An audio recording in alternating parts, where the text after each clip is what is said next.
Jai Hind दोस्तों, welcome to the session for today. We are going to discuss the science questions in this series, in this session. For CFF AC जो 2022 में questions आए हैं उनके ऊपर discussion होगी. And we have been very successful on An Academy as well as offline with respect to the science questions which have been asked in the paper. Most of the questions in science in CDS, CFF or NDA are basically asked from 9th and 10th NCERTs. 11th और 12th से आते हैं जी, एक या दो question आएंगे. तो मैं यही कहूँगा कि you don't need to worry about it. अगर हो गए तो ठीक है, नहीं तो कोई टेंशन नहीं लेनी. एक दो क्वेश्चन आप इग्नोर कर भी सकते हैं. ठीक है जी. और इस बारी 29 to 30 questions were there on science in your examination. The questions were quite easy and this was the easiest part in the CFF AC paper. Last जो मैंने ज्योग्राफी की वीडियो डिस्कस की थी उसमें ट्रफ वाला क्वेश्चन मैं इसमें रख दूंगा because I was bit wrong in that part. So nothing to worry, mistakes can be there, one or two question can be there in mistake, but whole concept which we have discuss is perfectly right. Defence Vijay पथ अंतिम अभ्यास CDS 2 series चल रही है special classes की by top educators. अगस्त 8 से शुरू हो चुका है. हर रोज़ हो रहे हैं ये स्पेशल क्लासेस. मेरी शाम को 6 बजे होती है, ज़रूर ज्वाइन करिएगा जी. Accelerate save up to 44% off in serious AFCAT subscription with an extension of 6 months. ये स्टार्ट हो रहा है 12 अगस्त तक ख़त्म हो जाएगा ऑफर. आज है, कल है और परसों तक है. तो ज़रूर सब्सक्राइब कर लीजिएगा इस रेफरल कोड को लगा के, जहाँ पर आपको 24 महीने प्लस 6 मंथ्स की सब्सक्रिप्शन, अगर 24 महीने की देखें तो 17,600, टोटल वैल्यू देखें प्लस 6 मंथ्स तो 27,500 की, और आपको मिल कितने की रही है 15,000 की. तो नेट डिफरेंस आ रहा 42%. सेम चीज़ आइकॉनिक में देखें तो वो पड़ती है 35,000 की, जो कि आपको पड़ रहेगी 20,000 की. तो आपने सिर्फ कोड लगाना है Prateek Takshala to join this subscription, right. Same चीज़ एक्सेलरेट 43% CFF कैटेगरी. ये पहला क्वेश्चन है जी आपके सामने, लीनियर मोमेंटम कितना होगा अगर kinetic energy. Same question CDS में आ चुका पहले. ठीक है जी. अगर आप देखो तो काइनेटिक एनर्जी और लीनियर मोमेंटम का रिलेशन अगर बनाएं तो P²/2m हो सकता है, क्योंकि P is equal to mv होता है.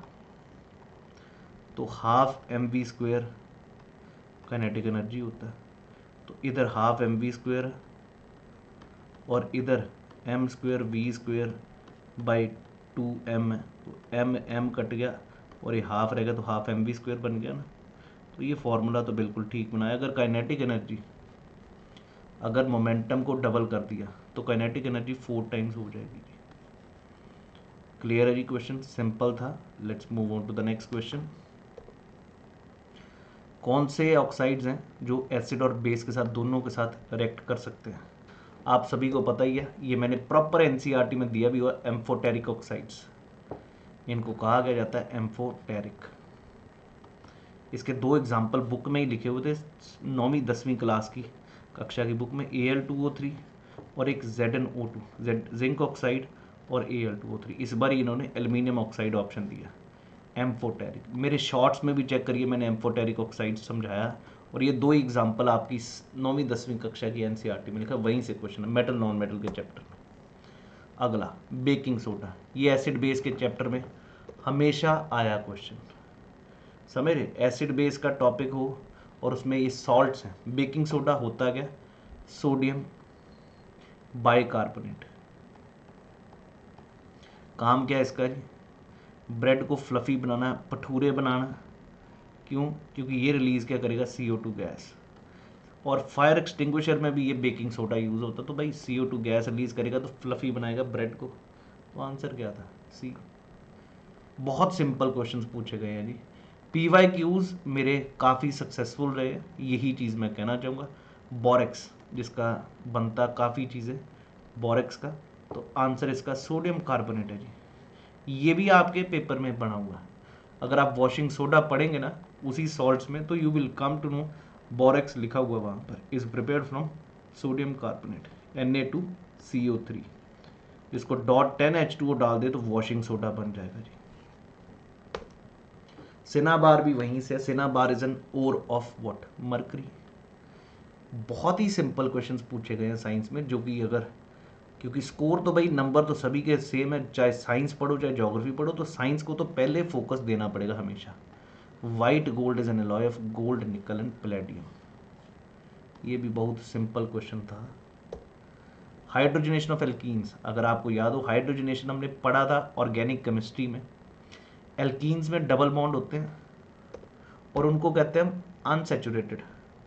तो हमें अगर सैचुरेटेड बनाना है तो उसका तरीका क्या है, आप डबल बॉन्ड वालों को सिंगल बॉन्ड में कन्वर्ट करना है। और वो डबल बॉन्ड वालों को सिंगल बॉन्ड में कन्वर्ट कैसे करोगे, उसमें जब H2 ऐड करोगे तो वो क्या बन जाएंगे, सिंगल बॉन्ड वाले। तो सिंगल बॉन्ड वाले H2 गैस, इसको हाइड्रोजनेशन कहते हैं, लेकिन ये इन द प्रेजेंस ऑफ निकल होगा या प्लेडियम होगा। तो यहाँ पर ऑप्शन दिया निकल एज अ कैटलिस्ट, उसमें लिखा हुआ और मैंने क्लासों में चीख चीख के बोला भी हुआ। चेक कर लीजिए, अगर कोई दिक्कत है तो बताइएगा। और दोस्त एक चीज़ और, वीडियो पर बहुत सारे नेगेटिव वाले भी आएंगे, लेकिन आपसे यही तो एक रिक्वेस्ट है, अगर आप लोग मेरे साथ पढ़े हो कभी, तो प्लीज़ एक एक्सेप्टेंस नोट तो लिखिएगा कमेंट सेक्शन में कि आपको समझ आता है कि नहीं, आपको सच में हेल्प मिली मेरी साइंस से कि नहीं। यही चीज़ें तो जान के लोगों को भी पता चलेगा कि भाई मैं सच बोलता हूँ या झूठ बोलता हूँ। मेरी ज्योग्राफी पे लांछन, कभी साइंस पे, कभी पॉलिटी के, कभी हिस्ट्री पे, पर मैं सारी चीज़ें बहुत अच्छे से आपको करवाऊंगा और करवा के रहूँगा। पिछली बारी अगर 150 प्लस सिलेक्शंस अकेले बंदे ने CDS में दी हैं, इस बारी 500 तक सोच रहा हूँ, पर वो मेहनत आपकी है। I will try to make sure that the things are very very right with you. Calcium oxide और पानी के साथ जब रिएक्ट करें तो सिलिकेट लाइम बनता है, इसमें भी कोई दिक्कत नहीं है जी। तो ये बनता क्या, CaOH2, ठीक है जी। ये सिलिकेट लाइम है, ये क्या कम्बिनेशन रिएक्शन का एग्जांपल है। Atomic radius of hydrogen atom, ये थोड़ा क्वेश्चन था जो मेरे लिए मुश्किल था जी, जो मेरे को भी शायद अगर ना ही आता तो मेरे को नहीं पता भाई, और ना मैंने इस पर फोकस किया। This can be A question which is like your 12th class question. I can't answer this question. आप प्लीज़ आंसर इसका कमेंट सेक्शन में लिखिएगा, गूगल में सर्च करके या कैसे। नेक्स्ट, ये जो है ज्योग्राफी का क्वेश्चन है, जो मैंने पिछली वीडियो में शायद गलत बता दिया। ट्रफ लो प्रेशर को इंडिकेट करता है। Trough is this way and this is ridge, so this indicates low pressure and this indicates high pressure. Clear है जी। तो आंसर ए ऑप्शन होना चाहिए था, मैंने शायद आपको डी बोला था। Next, organisms that prefer high concentration salt concentration will be halophiles. Obviously halophiles are the one which love salts. Is everyone clear? Next question भी काफ़ी अच्छा क्वेश्चन था जी, प्रोकैरियोट्स और यूकैरियोट्स पे। और क्वेश्चन सिंपल था, करवाया हुआ क्वेश्चन था जी, कुछ ऐसा नहीं कि it was out of a way. Like nucleoid किस में होते हैं जी, प्रोकैरियोट्स में होते हैं, और यूकैरियोट्स में आपका क्रोमेटिन होगा। ये हमने पहले भी किसी टाइम पे पढ़ रखा, अगर आपको याद हो, और कर भी रखा। तो आंसर मेरे हिसाब से ए ऑप्शन होना चाहिए। Please do correct me if any question goes wrong. Lysosomes are the sacs of the cell filled with digestive enzyme. These are synthesized by whom? This is rough endoplasmic reticulum. ये भी simple लाइनें NCERT से उठाई गई। ये भी मेरिस्टेमिज्म में पहले पूछा लेटरल एपिकल नोडल, इस बारी क्या पूछा है, उन सेल्स की कैरेक्टरिस्टिक्स क्या है। Thin cell wall, absence of vacuoles, answer इसका ए ऑप्शन है जी। लिखा हुआ NCERT के उसी टिश्यूज़ वाले चैप्टर पे ऊपर इधर प्रॉपरली मेरिस्टेमिज्म टिश्यूज़ जो हैं उनकी कैरेक्टरिस्टिक्स के बारे में। नेक्स्ट, 4 चैम्बर्ड हार्ट, ये भी एक उसकी एक क्या था, एक्सेप्शन थी। नहीं तो 3 चैम्बर्ड हार्ट्स होते हैं रेप्टाइल्स के और एम्फीबियंस के, ये आपको याद होगा, प्लांट किंगडम एनिमल किंगडम में भी किया था। और यहाँ पर 4 चैम्बर्ड कौन सा होगा जी, it will be crocodile, that was an exception. In the way of incorporating desired characteristics into crop varieties is hybridization. There is crossing between genetically dissimilar plants, does not refer to hybridization. ये भी question थोड़ा सा genetically modified, ये genetics का था। अब मेरे को यार इसका भी आंसर ऑनेस्टली बताऊं तो नॉट वेरी श्योर, बट मेरे हिसाब से इंट्राजेनिक होना चाहिए। D option would have been the right option in this question. Next question जी, which of the following are considered as micronutrients और एक मैक्रोन्यूट्रिएंट्स कौन से होते हैं? ये काफ़ी फेमस क्वेश्चन है जी, और होते भी है जी। माइक्रोन्यूट्रिएंट्स इन फूड कौन कौन से होंगे? जो माइक्रो का मतलब क्या होता है जी, ये भी याद रखिएगा। जो हमें फूड में कम क्वांटिटी में चाहिए उनको हम कहते हैं माइक्रोन्यूट्रिएंट्स। अब यहाँ पर पूछा गया इनमें से कौन सा मैक्रोन्यूट्रिएंट है, क्लियर है, यही पूछा। कैल्शियम का तो अपने को पता है, ऑप्शन दिया manganese, copper, magnesium, chlorine. Everybody please answer this question. जल्दी ज़रा आप भी कमेंट सेक्शन में आंसर लिखिए, मेरे को भी भाई ज़रा चेक करने दीजिए जो मैंने लिखा था वो ठीक था। कार्बोहाइड्रेट फैट्स तो होते ही हैं, पर उनके अलावा जहाँ तक मुझे लग रहा है इट शुड बी मैग्नीशियम।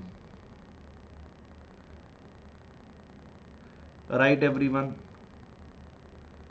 जल्दी ज़रा आंसर इसका भी लिखिएगा ज़रूर। इनमें से कौन सा is an example of macronutrient? और ये प्लांट न्यूट्रिएंट्स को बात की गई है, क्लियर है। The plant nutrient which is called as this one, I should answer this is magnesium. एक बार ज़रूर चेक करिएगा, क्योंकि न्यूट्रिशन जैसे वाइटामिन हैं उसी प्रकार कुछ माइक्रो न्यूट्रिएंट्स होते हैं जो कम क्वांटिटी में चाहिए और कुछ ज़्यादा क्वांटिटी में चाहिए, वो कौन से हैं। नेक्स्ट, ये भी क्वेश्चन काफ़ी अच्छा क्वेश्चन था, अगेन एनसीईआरटी था, पूरा वेजिटेटिव प्रोपगेशन, लेकिन ये लगेगा बडिंग। लेकिन वेजिटेटिव प्रोपगेशन के चैप्टर में एंड में उसका एग्जाम्पल दिया और डायग्राम भी बनाया हुआ है कि प्लांट के इधर साइडों पे निकल रहा है और वो प्रोपगेशन वेजिटेटिव प्रोपगेशन में आएगा। आंसर इसका ए ऑप्शन होना चाहिए था। फ्लोएम फूड को ट्रांसपोर्ट करते हैं, ये तो सभी को पता है जी। It was a very simple question. Then you have is kinetic energy, velocities की रेशियो दे रखी है, तो आपसे पूछा काइनेटिक एनर्जी की रेशियो क्या होगी, 1:9 होना चाहिए आंसर। तो आंसर मिल गया आपको, सी ऑप्शन होना चाहिए इस क्वेश्चन का। देन नेक्स्ट क्वेश्चन, कौन सा यूनिट प्रेशर का नहीं है? प्रेशर यूनिट क्या होता है जी? Force upon area,